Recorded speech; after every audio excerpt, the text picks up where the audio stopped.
Officer Lewis, welcome to Locked In. We're sitting here in Austin, Texas, in Airbnb, and you just drove from Dallas, like a 3 or 4 hour drive to get here. Yes, thank you for having me here, and it's a great opportunity, and that's why I drove all the way down here. Yeah, To be on your podcast. I appreciate it, man. I saw your request come in, and I was booking all the Texas guests because we have the spreadsheet. And I was like, wow, this is an interesting story. Yeah, I saw some of the work that you've done, and I was hoping that I could be on your show and share my testimony and also speak for some of the officers and the detained that are no longer here. Definitely. And you no longer work for the Department of Corrections at all, or any jail or facility? No, I currently have a big lawsuit against them. It's in the news. Okay. It's in the media. And that's what we're going to be getting into later in this episode today. So did you grow up in Texas? I grew up in Boston, and I moved here about 20 years ago. Oh, you're a Boston guy. My aunt lives in Cambridge. So you know how we are, direct, blunt, and to the point. Yeah, I'm in Connecticut, so I go to Boston pretty often to film episodes in Revere and Lowell. I don't know if I said that right, but yeah. So it's like a couple hour drive. Is that how they say it? Revere? That's how they say it? Oh, I'm bad at everything. I always get ripped because I say exception with an X, but it's ES or EC. That's wicked wrong. Yeah, that's wicked wrong. Exception. I don't know how. I say everything wrong.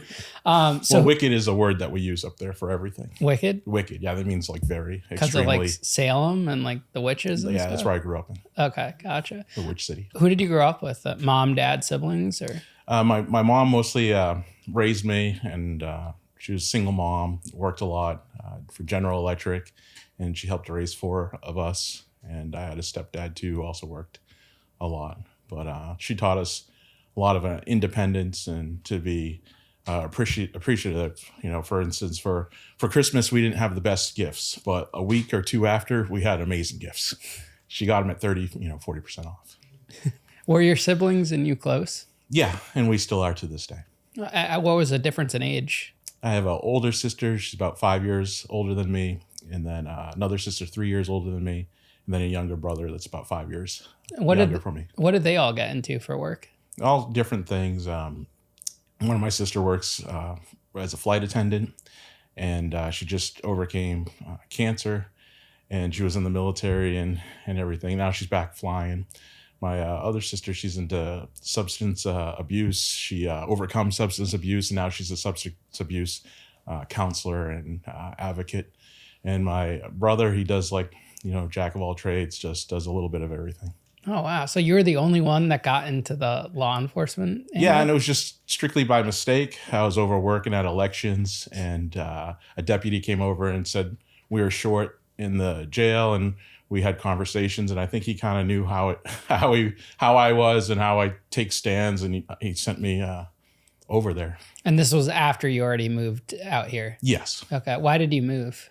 To get away from the cold weather there and more of a hot weather person. And at the times, the price of homes, I bought my home back then for $105,000. Okay. Well, $105,000. Yes. Wow. It's probably worth 4 or 5 times that now. Yes. Wow. What year was that when you moved out here? 2005. 2005. Okay.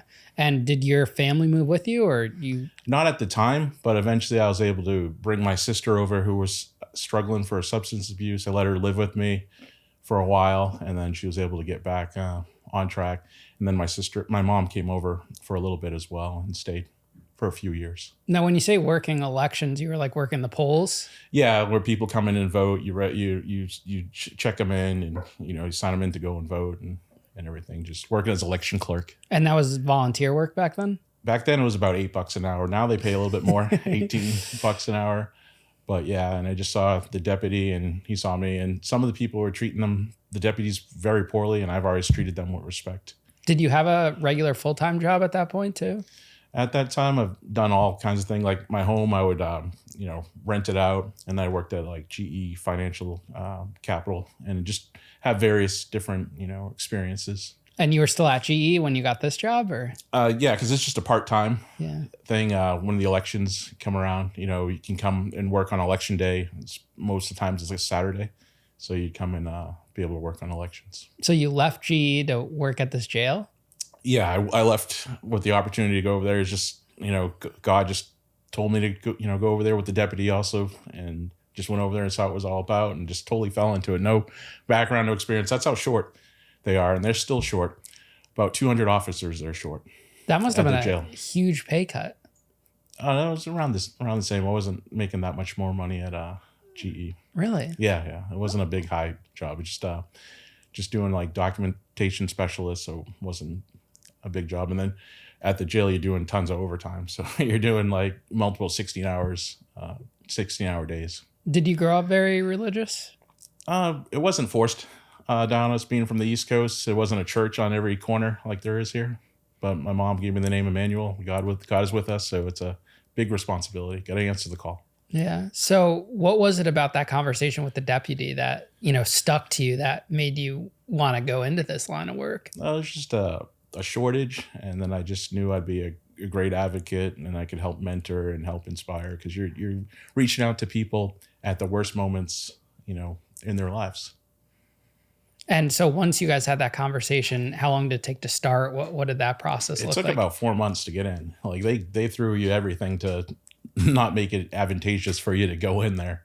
But I just stayed persistent on there, and I eventually got in there.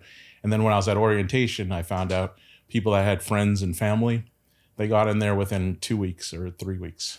So why did it take you longer? Because they probably knew I was going to be someone that spoke up. By then I already ran for office. I've already been in the news media. So they probably didn't want me poking around. Running for like city council? Yeah, I ran for city council, and I ran for Dallas County clerk. And I've helped on 1 million campaigns. Did you get into those roles or no? No, it takes a little bit in Texas. You got to just keep staying at it, especially if you're not from here. Mm-hmm. You just got to keep plugging at it. So eventually I might run again. And that next time, I think, put it in God's hand, and maybe he'll want me to, win it that time. But it was great to run those times, because a lot of times they would run unopposed. So the great thing about running is, you run and then not run unopposed, but then you get to bring up issues that normally wouldn't be covered. Mm. How old were you when you got that job? It was, say I was like 45 or so, around 45. So this is like kind of like a midlife crisis type of change of scenery? I just saw it as an opportunity. I just did the research. I'm not sure if it was midlife crisis. I've always wanted to do something to help serve the incarcerated. So America is only 5% of the world's population, yet we hold 25% of the world's prisoners. Mm-hmm. And that system is just not sustainable. We can't keep on locking up people for mental health and addiction, because we used to have these mental health facilities, but those are all sold for real estate development. So I just saw it as a calling. Had you ever have family affected by the criminal justice system at all? There are relatives and just, friends, you just know of people just getting caught up, and you learn of the stories that, the ones that were able to afford a lawyer. And that's the only, difference. What did your friends think when you took on this role? They didn't really think much. They just knew I was kind of someone that took on these challenges. Like that's just how I'm built. Yeah. Like I want someone that runs towards the fire. Most people take this type of job a lot younger, in their 20s, fresh out of college, mm-hmm. Not at 45. Mm-hmm. Did the sheriff or whoever was running the facility take interest in that, having someone that was maybe older or wiser? Well, I was very interested in, because some people thought this was political, because previously a couple terms where I supported the opponent. And I reached out to her, and I'm like, I'm available. I'm a resource. I can help out any which way. No flatline, no response. Now, not even to say like, no, I'm not interested. Yeah. Now the sheriff in Texas is voted in. Yes. In this town that you were in.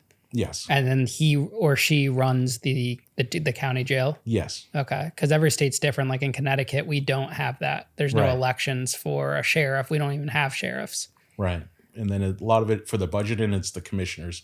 There's 5 county commissioners over her that decide a lot as well. But with the jail over there, it's just complete chaos. There's no accountability. No one answers to anything. And the county will just lawyer up and spend tens of millions of dollars on litigation costs instead of fixing these problems. And even the ACLU stated this as well. What kind of training did they give you for the role once you got hired? Nothing. I was just 2 days in a room and not much. And they keep it that way because they don't want really you to know the law and the rules, and hoping that you'll make mistakes and you'll be compromised. And after a while, you're there for a year, you're supposed to go to a Sherf academy. And then they delayed mine and finally let me go in there. And then that was 3 weeks of extensive training, mentally and physical and educationally. And that is something that you should have at the beginning. And they also don't want you to have that at the beginning because you're very valuable once you have that Sherf Academy training, and you can just go on to any small jail. And our jail has 7,000 incarcerated. That's a big county jail. Yes. What kind of offenses are normally housed there? We have everything. We have minimum, medium, maximum in the behavioral observation, which should be in the mental health facility. We have over 400 incarcerated that are waiting to go to a state hospital. Now, these are people that are sentenced or awaiting sentencing, awaiting their case? Yeah, they're innocent and they're waiting. We had one gentleman who was mentally incapacitated, and it took him 5 years just to even have a trial. Wow. And no one serves their time there? I know in some county jails, if they have a shorter sentence, they'll do like 1 or 2 years there after getting sentenced. They're not supposed to, but a lot of time there are the overstays where they just lose people in the system because of our tech share system. That's what they say. And recently they've had to settle 2 suits where people were overstayed and they had to pay them over $160,000. Wow. So you go into this role, no physical training, barely any mental training. What's that first day like for you? What it was is when I first got there, didn't know who my training lady or man was. And I did see them. Later, I learned that that was my person. But they, the next day, went on vacation for 9 days. So you're there just blind. Yes. Wow. And what about the higher ups? No warden, no associate, or the sheriffs, anyone helping you, kind of guiding you, showing you the way? Not much. You start off the day in a detail where you're there with the whole shift. There's maybe 50 to 60 workers, and you just get yelled at and screamed at. And just, you're just told how bad you are. That's how you start your day. Were you the only new one, or were there other people that were new on the job? Yeah, there was a bunch of new ones like myself, but some of them had friends and family, that could kind of guide them. So 7,000 inmates. How many officers would you say there was? Altogether, it's about 1,000, and we're about 200 short. Mm-hmm. And in our tanks, we're only supposed to have 1 officer to 48 inmates, and you have 1 officer 64. So you're thrown in there in the tank with the inmates. There's a good National Geographic documentary on our jail. And how is the facility laid out? Is it pods? Is it open dorms? What's that look like? The one I was in was an open dorm. Okay. And there would have been different units, like some maybe like higher security inmates would be locked down, or? They threw everyone in open dorms? In the open dorms, yeah. It was one of those, medium, maximum, behavioral observation, people talking to themselves. So that first day walking in, what's going through your mind? What are you thinking, seeing all of this? Because this is probably something you've never really experienced before. Yeah, I just thought I was meant to be there. And then also the 4 months that it took for them to not let me in there. Just thought I was meant to be there. So do you think they were doing that on purpose? Absolutely. But so why even hire you then? Well, because I'm just going to keep on being persistent, and I'll keep pushing it. Now, had you studied like jails, TV shows about prisons, like that whole prison culture, jail culture before, going on to your first day? I just had a general knowledge of it, but I didn't specifically, study. How different was it compared to what you knew about it before? Oh, it was extremely different. And I just knew it wasn't an environment that wasn't going to be good for myself or the people that are there. And then from there, COVID broke out, and we're in there with COVID, no mask, no sanitizer, no social distancing. So the people there in charge of the county are telling us how to live our lives on the outside, but on the jurisdiction that they were in, they had nothing for us. And I saw some activity that they were finally doing something, and then I learned that there was a lawsuit. So it was a lawsuit that the inmates were saying, this is what's going on, and the management saying, no, their inmates don't believe what they're saying. And then there was nothing from staff, from the workers, and there was 1,000 workers, and no one would speak up. So I was thinking, God wanted me to speak up and say what was really going on. Why do you think no one wanted to speak up? A lot of it are afraid of the retaliation, and a lot of them don't. Maybe some of them they're compromised. Maybe they have some things in their background that will come up, or people could just make accusations. It doesn't have to be true. What type of retaliation would you see on the officers?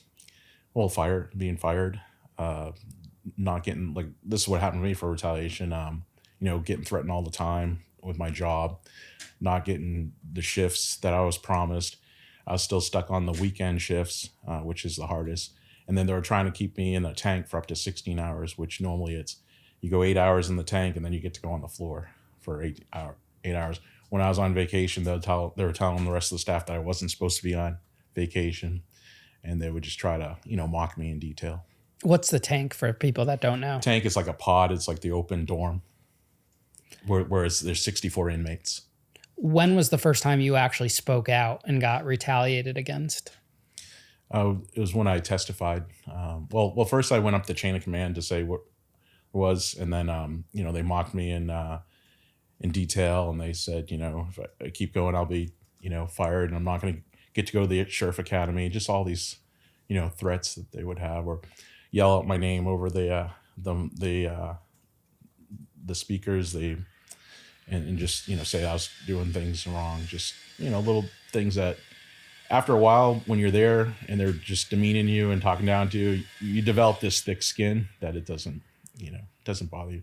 But then I testified in federal court, and we were one of the first courts to open for Zoom, and it's all in the news and everything. On just saying what the inmates were saying is true. No mask, no sanitizer, no social distancing, not any soap. They're wearing the same underwear, the same clothes. A lot of the immigrants were made to clean up after the pods that got under quarantined for COVID, and a lot of abuses against the immigrants, the ones that don't have rights. How long into your stay was it your first complaint and your first issue with what was going on there? Probably within 5 to 6 months.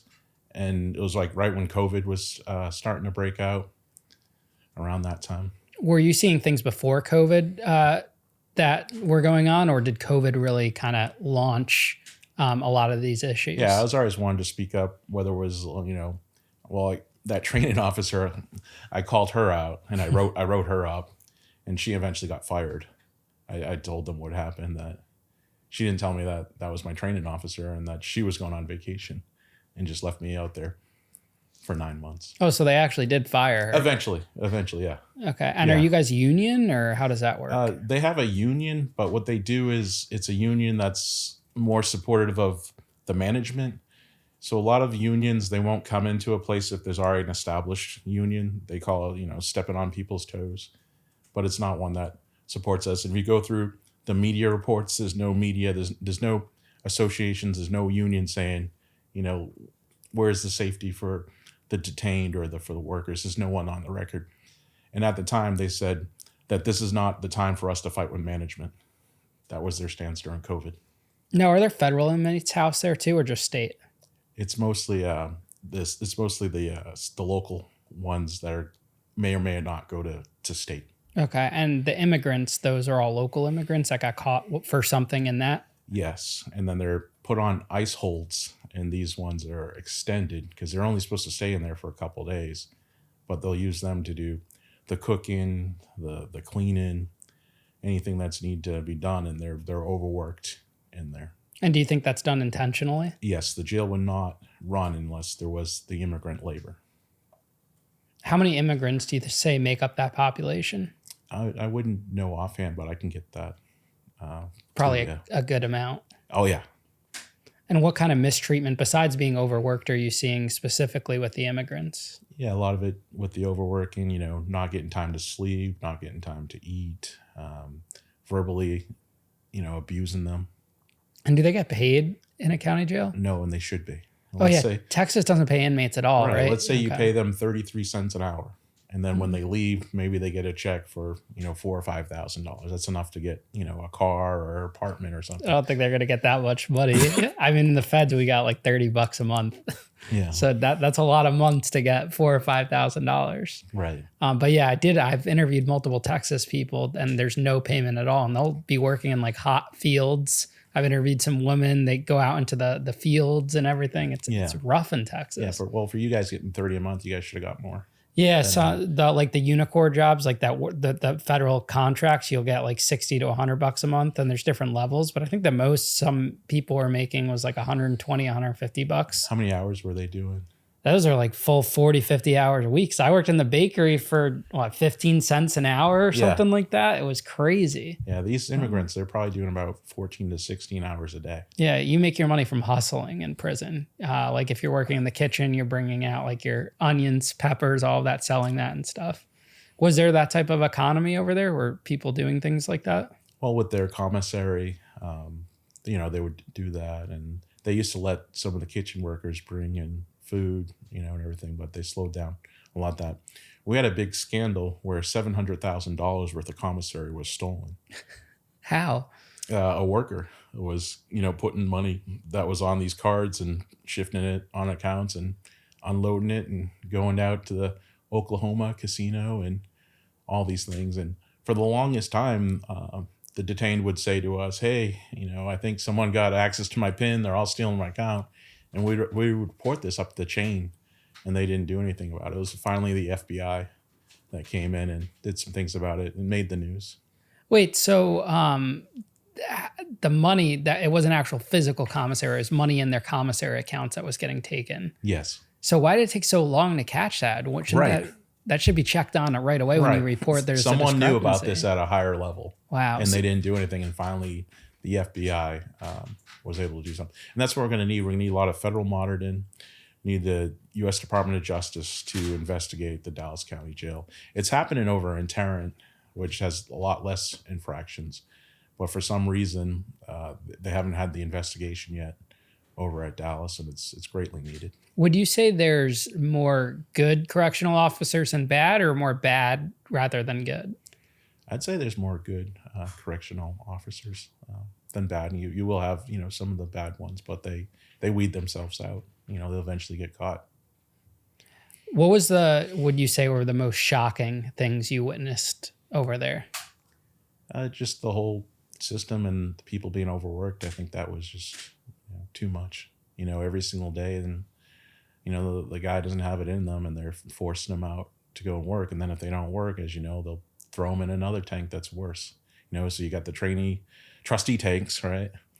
And then if you're not showing up and doing what you're supposed to do, they'll throw you in a psych tank. Did you see a lot of physical abuse at all? There were fights and everything, and for us, we had to hold our own for 2 to 3 minutes until help came to get us if we needed some help. The inmates attacking you. Well, yeah. If it was a fight breakup, like everything's mayhem, right? And we're in there with nothing. We don't have a spray. We don't have anything. Wow. And even sometimes like our walkie-talkies don't work. Sometimes our phones wouldn't work. Our computers wouldn't work. Wow. It was really outdated equipment. Yeah. Our chairs are probably 20 years old.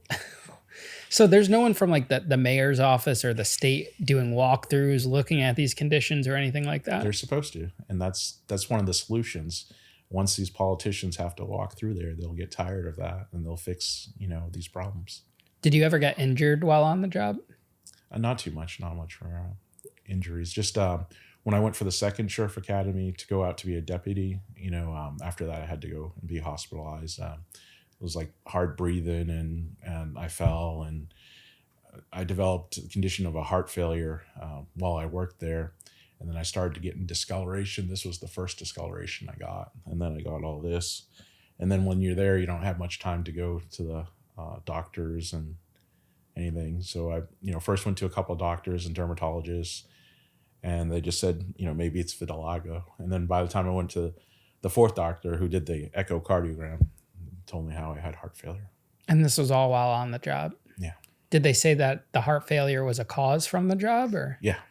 It was a direct correlation? Yes. So how do you prove something like that? Well, you prove it by medical records, and then you prove it by the detained that unfortunately have passed, and also workers, 30, 40, 50 years old that are dying and that have died.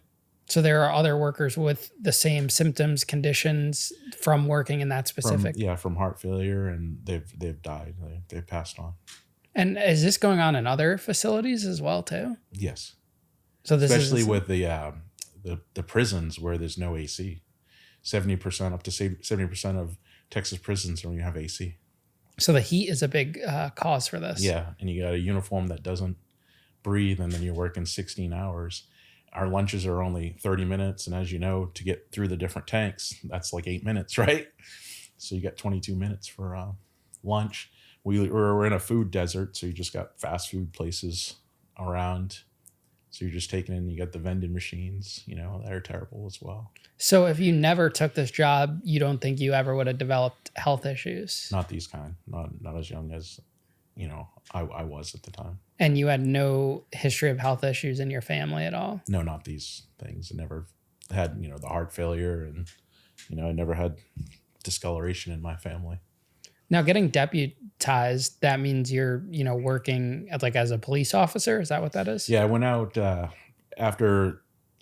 went for the deputy exam, but since I have a bachelor's degree, they were supposed to allow me to do that sooner, but they kept me in there longer because I was, good at the tanks, and they have a shortage and they needed people for Friday, Saturday. So by the time I did go out for deputy, I wasn't in the shape as I was when I first started, or the first year that I started. That was about a year and a half that I went out for deputy, and they have you do this strenuous physical fitness test. It was about 105 degrees, no medics around. Wow. Yeah. What are some of the mental effects and downsides to working in a facility like this in Texas? Well, you just never see the outside, right? You're always on the inside, so you don't get, the vitamin D.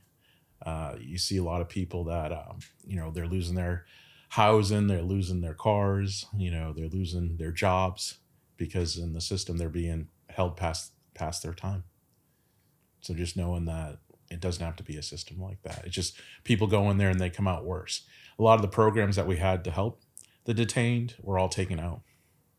A lot of the church groups weren't let in there because church groups make good witnesses on what's really going on. Now, do you think this is all intentional? Absolutely. Absolutely. And why do you think that? Well, because a lot of it is the people that run it, the attorneys that make a lot of billables. They're just well, we don't have to fix any of these problems. We get more billables. They're very aware of what's going on. And then they're expecting on the public to not care about this. They're not expecting for people like us to do podcasts and care about the people that are, detained, it's their fault, and just, throw them away and everything. But we can't have that mentality. And we're learning that today, in today's political world. All kinds of people are being sent to these jails and prisons. Yeah, the podcasting space has really shined a light on, these facilities, especially from a correctional officer standpoint. Because years ago, correctional officers would never go on these shows, or these shows didn't exist. And now, it's even hard to get active federal ones. What I found is the sheriffs and the county ones and the wardens, they'll talk to me because they're elected officials and they're in charge of their own facility. But you can't get an active federal correctional officer because they'll get retaliated against. I had a correctional captain who was on my show. I don't know if you listened to the episode, Deanne Kennedy, but she works in the Air Force too. She got back after the show. She did the show. It went viral. And they demoted her down. So she's like, F this, I'm out of here. And she quit after almost 20 years on the job, or 15 years on the job, something crazy. And they retaliated her, and she didn't even give any secrets or anything. She was just literally saying what actually goes on in the facility. So I've seen that firsthand, and it's pretty crazy. See, on her, she should have been fired, right? And then she should have sued. Yeah, she could. She. That's what I said. I was like, why didn't you just wait to get fired, or even just demoted? That was her right to do that. You know? And then that's what we need. The more of these people take it to the courts and go to the Department of Justice, that's how we're going to get changes. Yeah, absolutely. So How long were you with the department for before? About 3 years. 3 years. Altogether. When was the peak of, the retaliation and, them trying to push you out once they realized that you were really speaking up and you were going to take this to the end? Yeah, it was around the time that I did the federal, I was subpoenaed as a federal protected witness to testify. So after that, they wanted to show an example to other people, that this will happen to you, if you speak up as well. And they started getting rid of like a lot of the older workers that knew their rights. And they started hiring some of the 18-year-olds, which that's not the environment for 18-year-olds to be in. And why do you think that's not the environment for them? Well, you just haven't had life experience to be able to relate to people, and management can exploit that. And an 18-year-old is less likely to speak up than someone like myself. Do you find that the younger officers care less about the inmates than the older officers like yourself? Well, a lot of it, we spend so much time with the detained. So we spend 99% with the detained. So if you don't get along with them, if you don't like them, your day is going to be very long. Like my days would get by because I had a trustee. I had someone helping me to run the pod. So a lot of it is you see management for 1% of the time. They just yell at you and just tell you how you're the worst thing in the world. And I had more problems from the management than I ever had from the detained. Do you think most correctional officers are compassionate towards inmates? Well, some of it's to kick the cat, right? They get beat on, so they can they try to pass it on. They can take it out on someone else, right? But at the end of the day, you're still, to get by in those pods, I've seen things work in there and people helping each other more than I've ever seen on the outside. Yeah, it's got to be tough. It's definitely an interesting environment where you kind of see the dynamics of who's compassionate versus who's not compassionate. And I'm sure it was tough for you to be having that much life experience and see this whole new setting. My day was pretty, easy. I would, print out some things for them, puzzles, things they were trying to work on, help them with their little prayer groups, play music for them every once in a while, just we'd have a great day, they'd figure out, okay, what's going to be on the TV? We had 2 TVs, just my day would run pretty smooth. It was just, management that doesn't come in and see what's going on and doesn't spend time with us. They're the ones that can throw a wrench. Yeah, what I mean by tough is like mentally tough, because you see all these people that don't care and aren't helpful in the system. Yeah, it was mentally tough at times, but just seeing some of the change and some of the differences that I remember having a media interview, and then one of my, I was outside, we were doing a protest, and one of the people that was helped me in the tanks, he came out and he also got interviewed online. So just when you see these things happening, and just like when I knew Testifying, or I knew I was eventually going to file a suit, like I just kind of know, being from Boston, like this is not my first litigation. My first lawsuit was when I was 18 years old. I was working at a sports park, and it was a winter snow tubing place, and I sued Hockey Hall of Famer Brad Park of the Bruins. Yeah, I was working 60, 70 hours a week, no overtime. And then I finally, I got injured and everything. He wanted me to use my mom's insurance. So we went to court and won. North Texas Tollway Authority sued them, Chase Bank.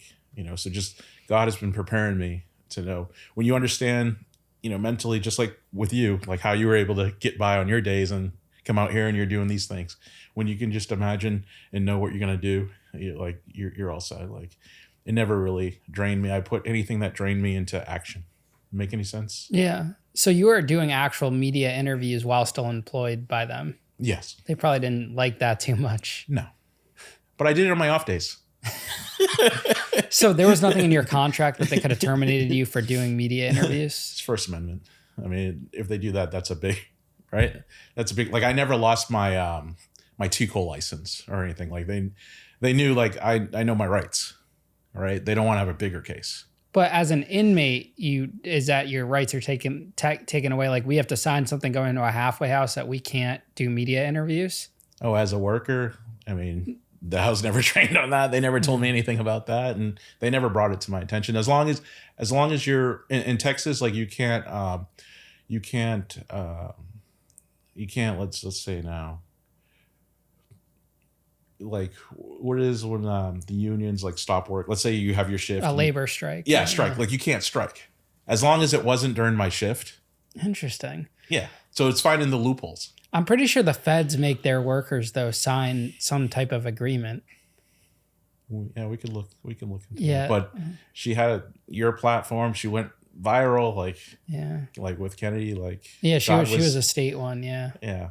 That was an opportunity there. And she was also kind of fed up with it. So it worked out, for the better. And then you have all these ex-guards that do come on and share these stories about how it really is. And they want to air that out, and probation officers. And I'm even having a lot of associate wardens that reach out to me now, and ex-wardens, federal, everything, that want to reach out and share their stories, which is really cool.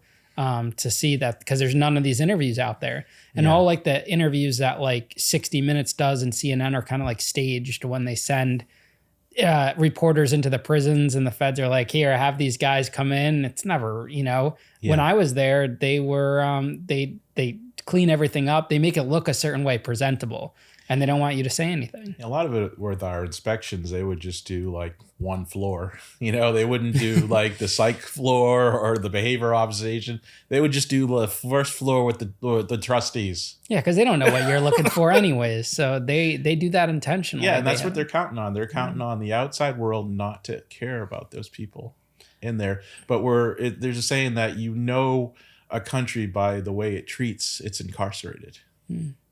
So do you get fired or do you quit?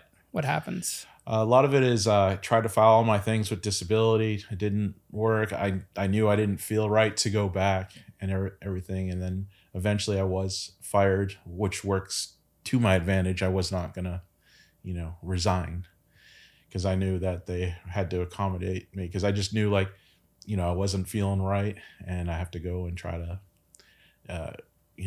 get better. And that's the thing is too, when you're trying to, so during COVID, 99.9 of our filings for officers were denied. Like I have this from the HR, and all the information I have for the depositions and all that. 99.9. Like they don't want people to miss any time, because they know with just a little people having to go out for sick or injury, their jail would not run. And did they do mandated overtime there as well? It's all forced. It's all forced overtime. And you don't even know it. 5 minutes before your shift's about to end, they'll call you up and say you have to stay. So even if you had a fresh worker that didn't work that day covering for you, they would say, well, I'm going to make that person work too, and you work as well. Yeah, I don't understand how the legalities of that. Because if you work at a grocery store or something, they can ask you to do overtime, but they can't make you. Right. So why is that not the same in a place like this? Right. And the way they would do it, by calling you over the phone, they make it look like you volunteer to do it. Like they don't put that in writing. Because you're not salary, you're hourly, right? Right. Yeah. So I don't understand how that works, how they could force you into that. Right. And how can you operate, on that? In 16 hours, we'd have workers driving home, getting in car accidents. Yeah, I can imagine. I mean, when I was in the SHU for a few months, you would always, at the end of the shift, some guy would call out like 5 or 10 minutes before their shift starts, which is crazy. And then the officer working the tier would get a call from the lieutenant or the sergeant, hey, you got to work the next shift. And he's stuck there. It's wild. Yes. And you've already been there for 8 or 10 hours and you're there again. Right. I couldn't do that. Right. And a lot of it is you're not really doing anything either. Right. Like you're just walking around, you're sitting at your computer. So I would fall asleep. Like I would literally fall asleep. Yeah. And then when there's snowstorms and Texas closes for 4 days, we have to make it there. Yeah. And if you're a few minutes late, they'll write you up. So what was your exact cause for termination and like the paperwork? I think it was returning. They wanted me to return sooner than I could return. I guess there's no way I could do that work under, the condition I was. And then to go in a pod, you know how it is. If you're around all different kinds of people, if you're on behavior observation, you look like this, some people can take this the wrong way. They don't know what it is. I didn't even know what it was, fully. So would they send you a letter or they called you? Okay. And just said you were terminated. Yeah. For not coming back from your leave. Yeah. For coming back from when they wanted me to come back, which is very tough because they have a system there when you leave that they'll they'll pay you some money, and some people donate their time, their extra money, overtime and everything, but only certain people that they favor get this thing. So they could have found hours for me to pay me something while I was able to figure this out, or they could have, accepted my disability paperwork or all these things. Like, they make all these hoops for you, and you're pretty exhausted at the time. And yeah. So if they had accepted your disability paperwork and let you, what is it, retire with disability, or? Well, I would come back. Maybe I'd do 20 hours or, 40 hours, but just, no, forced mandated things. Like, there could have been many things that I could have done. And you would have been okay with that for an outcome? Yeah. So when they just work with me, Yeah. So when they terminate you, what happens next? Do you automatically file a lawsuit, or? Yeah. Well, I was working on that while this was, going on. And what year was this? It was 2022. And then a lot of it, to find an attorney is very hard. Like, I know how to find an attorney, send information, all that stuff. And it took me a while, to find one. But a lot of other coworkers, they could never, find one. They'll file the EEOC complaint, which they didn't do anything. Gives you the right to sue, and then you only have 90 days to find an attorney. So I was able to find an attorney, and recently my attorney, from all this and all that he has going on, he had 3 heart attacks. Wow. Yeah, but he was able to file my suit, and after that he had to close his practice, understandably. Why is it hard to find an attorney for these type of cases? A lot of it is you're going against their outside attorney, but then you have to go against the district attorney. So you have to go against the district attorney. And you're looking for someone that's taking on the case on a contingency, not a paid attorney. I paid mine to start, and it's a blended, so you pay a little bit and then they get a percentage. So you would think that you would be able to, it would be easier then if they're getting paid. I can understand if it was fully contingency, they might not want to take the case. A lot of it with the lawyers, they're all part of the same country clubs, the same bar, and they don't really want to make waves in that world. And then you're going against the government, the district attorney. So it's pretty intimidating for some attorneys to do that, especially in Dallas. Dallas is very cliquish. Is this case still pending now? Yes. And I was just in court last week. And they haven't offered to settle or anything like that? Oh, no. They want to drag it out and drag it out and drag it. And they hope that I just, wear out. Wow. 2 years it's been going on for. Yeah. That's what it usually is, 2 to 3 years, and then they'll finally settle. Okay. Pressure like this that we're doing, like with this podcast, it helps. So do you think that they will settle? Do you see it going to trial? What do you envision? Yeah, I see them settling because they don't want this in front of the jury. Now, have you been retaliated against after leaving the department? Not so much. They know not to. They know I know how to defend myself, and that would just help my case even more. Because when I testified for the inmates, the federal judge Ada Brown, she mentioned if they retaliate against me, that she's going to be my first witness. Mm-hmm. And that was you were just a witness in that. You weren't the actual plaintiff, right? Okay. But she said going forward, if they do anything, and then I have a suit like I do now, she'll be my first witness, and she is on my witness list. Now, do you have other correctional officers that are a part of this with you, or is it just you? It's mostly me, but for witnesses, I can put down anyone, and if they want to come, they can. If not, we subpoena them, and then they have to testify. What does your family think about all of this? They just know that's how I am. They just know I'm built this way, and I wrote up a lieutenant as well during this whole thing too. So do you feel like this was your calling or your purpose to do this? Yeah, this is where I'm supposed to be. Like, I know, like, God put me there, and I have the tools to do the research. I already have the media contacts. I know my way around the court. So I was just able to be a voice for others. Do you ever think that you would have been living a more simpler, happier life if you never even, took on this role? I think I would have been upset at myself if I didn't speak up. So what do you do now? What's a day-to-day now? Day-to-day, like, I'll still occasionally help out on some elections, I'll help some candidates. Just got approved for my SSI. So that was a big relief. Now I'm working on my SSDI, my disability. So that usually just gets rejected, and then you have to appeal it. I have an attorney for that. That's going to be a lot easier to do. How do people treat you around town? Not much has really, changed. That's kind of like the same. Like they know how I am, who I am, and they respect me, and because I respect them.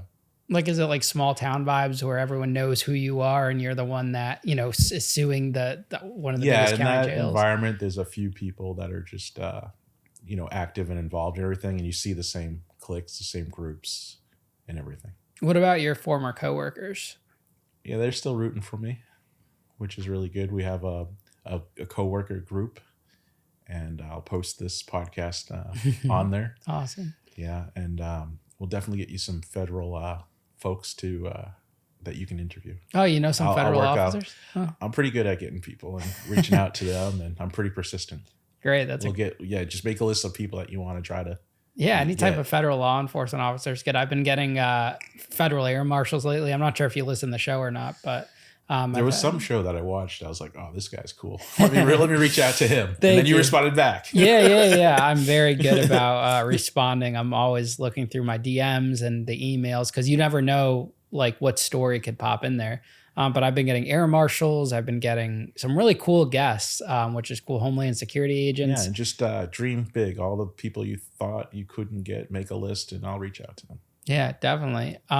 So what advice would you give to people that want to get into, the correctional officer field, working in jails, working in prisons? What advice would you give to those individuals? Just be persistent and just apply and just, get in there, and you're going to get rejected a few times if you have no contacts, but just keep staying at it. And then just also advocate for people that are in the system. A lot of people have a friend or family member that are in the system or could be in the system. And just imagine that you could be, for me, if I didn't have my single mom that advocated for me, I could have probably been in there. Has your opinion changed on those who are incarcerated or have been incarcerated since, going through all of this? Absolutely. I just know that they need, a friend, a family. They need advocates. They need programs in there to help them with skills. And you have a captive audience. Like, we're not just watching TV all day and gambling all day, right? Give them the skills, and they're hungry for it. Knowledge and information, and a lot of them in there, they're hungry for it. So when this gets resolved, what do you think you're going to do? Because this is a lot of your life right now. I feel like maybe a part of you even likes that, like going up against this and fighting for something. What will you do after? Continue to advocate, maybe work with you on some projects, and like to testify in Washington, D.C. on it, because we're behind on how we do all these things. What do you think are the biggest changes that the government or people in general should make to facilities like this? We have the media tour the place. We have management tour the place. Elected officials, family and friends tour the place, and advocates. The more eyes that are on this place, the better on these places. Because a lot of it, the bad things are done in darkness. And they're done with people that want to do bad. Management that wants to do bad, they know, well, who's going to believe these people? No one's going to come in here and see what's going on. But I think we're going to see some huge changes. And I've seen some huge changes. Are there things that could be implemented now that don't need necessarily like government approval that, like, say, a warden or officers themselves can implement now without going through all the congressional, red tape? I think a lot of it having like associations and unions and having attorneys, just something, checks and balances, because those one side has a lot of the government immunity, the king can do no wrong, but you need checks and balances. If you got workers and associations and labor groups, and this mandated stuff, get rid of the mandated stuff, hire part-timers on the weekends, 20 hours. There's a lot of older officers that, cashed out, but they would still do it part-time, 20 hours.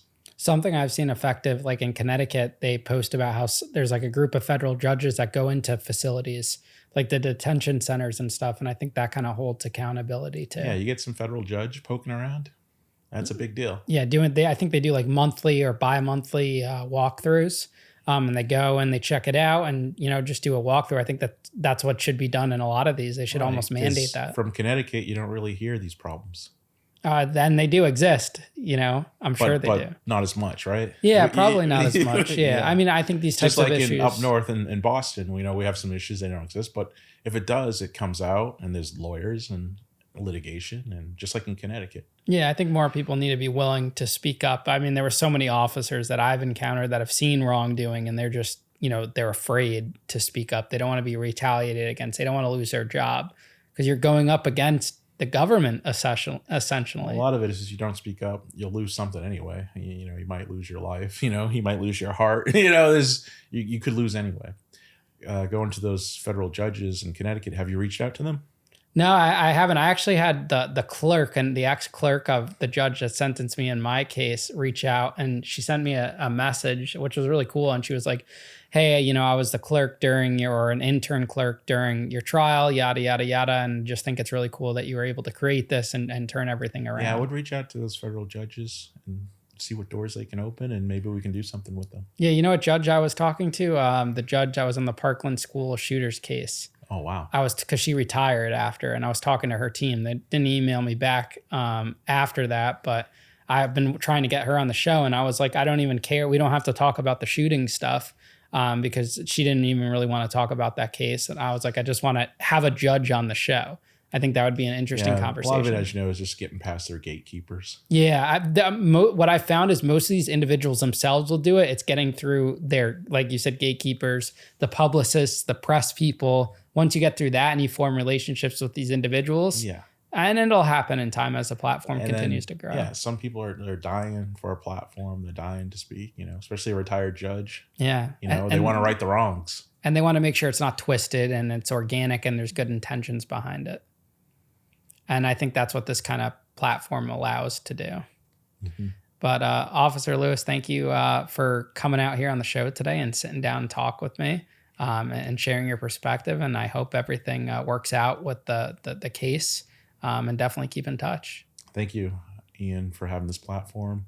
And I want to talk about the memory of Officer Cooper, Officer Bailey, Officer Halloway, and also many detained that were lost by the Dallas County Jail. And I hope we can make change so in the future we don't lose the detained and we don't lose officers.